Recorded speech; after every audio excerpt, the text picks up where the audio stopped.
body bags where horror lies. Hello and welcome to Body Bags. My name is James and I'm your Sunday night reviewer. And this week we're doing something a little bit different. So we're being thankful for films from our collection. So these are like releases that are a little more unusual, you could say. Whether for whatever reason, it doesn't have to be like the newest edition of anything. Sorry, I don't know if you could hear my baby son in the background there. Yeah, so it's just ones that we're happy to have, that we love to have. Now, my choice, I don't actually have in the country. It's the 25th anniversary edition of the Geiger Alien Head, so the DVD set. But that's in the UK at the moment. It's quite big and it's difficult to ship over to Finland cheaply. So it's 7 years now and it's still living in the UK, but we'll see if one day it gets here. So I wanted to pick something that has been talking about physical releases, something to physically show and hold. So I decided to go with one of my earlier kind of Arrow releases, and it's the film that got me very much into Japanese horror, Japanese cinema, and that's Battle Royale. So this is like a bit of a brick, this edition. It's been out a few years now, maybe 7-8 years or something. No, this is 10 years old now. Wow. Yeah, I've not had it that long. Probably 4 years or something I've had this now. But it's a cracking edition. So I'll slide these out so we can have a quick look. So we start with the limited edition special features. Just a disc, talking about special features.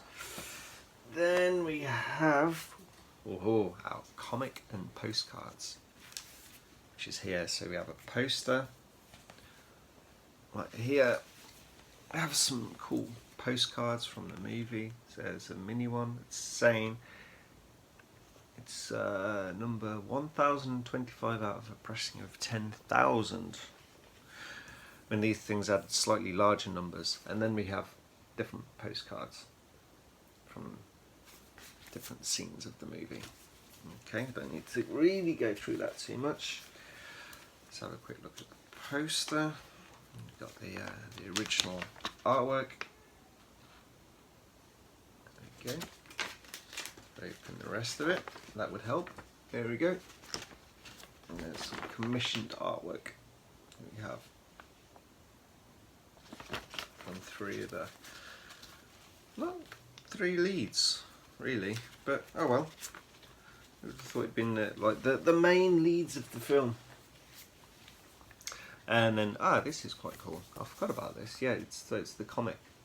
So we have a run through of how the story goes in comic form. I can't remember if I've ever actually read this. I'm not sure if it actually runs along with how the film is, or if it's a little bit different. I should check that out at some point. So next we have booklets. And okay, so essays and commentary on the film. There we go. And then artwork and concepts. So some cool bits and pieces. This is a very, very kind of thorough package that Arrow put together here. This really is one of their, I won't say magnum opus movies, but very, very nicely put together set, because I love the new sets that they do now. But still, this is very unique, this one. So then we have the theatrical cut there, and then the director's cut. So there we have it. Very, very nice, neat release. And a little run through the movie, why not?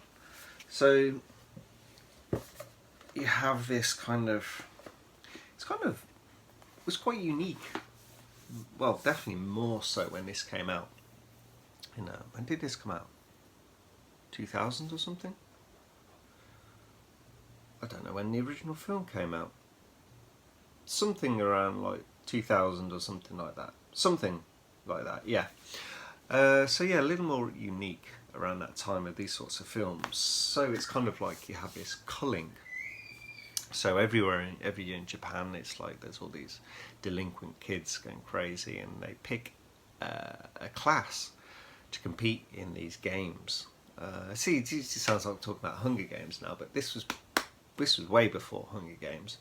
So anyway, they have this this class, and they're just a normal class. They're like delinquent shits, and they're kind of kidnapped almost, although it's approved by the government. So they're taken to this island, and basically it's a last man standing sort of situation.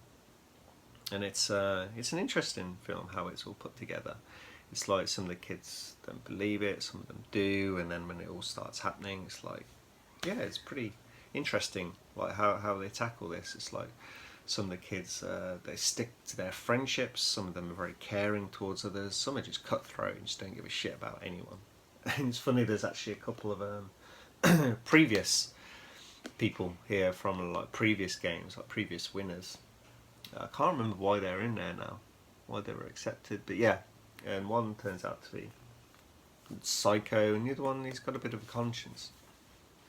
So it's interesting that I like to think people, how they kind of portray that, and plus how they do it with like the Japanese kind of style, because the culture is very different there. It's quite interesting how things are done.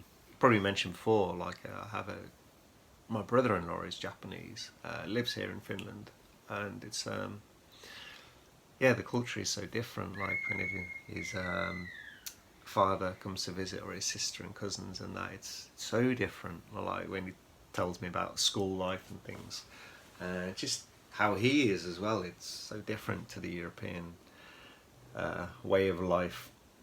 And I always see that translated so well in films. It's like I think when you see that's why I love the original Ring so much, and the child in the original Ring, it's like how that is. I remember discussing with him, it's like that's how children are. They are kind of can be quite like that. And then when you have the US version, the kid is just turned into some like weird kid. He's all quiet and that, but it's shown as a bit odd and weird. But in the Japanese one, he's quiet and calm, and that's how a lot of the kids are. And that's why I much prefer the Japanese one. It's like a real kind of situation. It's like it's just steeped in so much atmosphere. The American one is, I mean, it's obvious it's a movie, but do you understand what I mean? It's a movie. The Japanese one, that's why it's so freaky. It's like just normal, and then they have these elements of horror like splashed into normal life, and that's why it's more effective for me. Yeah. But anyway, stop talking about Battle Royale. Yeah, so that was my very, very kind of quick run through that film. I think most people have at least heard of this, and there's many films that kind of like run on from this. The most obvious is like the Hunger Games series. Very, very much influenced by this. And yeah, probably my favourite Japanese movie, one of my all-time favourite Asian movies, and one of my all-time favourite movies. So, as I said, very, very, very happy to have this set. It's a shame I couldn't talk about my alien Geiger head, because that's, you see my collection behind, I just get normal releases. I don't get like big, huge boxes of things. It's like, I like the limited editions, but I always try and get the most truncated versions, the more normal versions. I don't like these big huge boxes, so I always try and have everything neat and in order. And that alien head is probably the one thing that really stands out as something different. Will I get it in Finland? We'll see. One day maybe. But anyway, I have a lot of love for this edition, and one of my first limited edition from Arrows.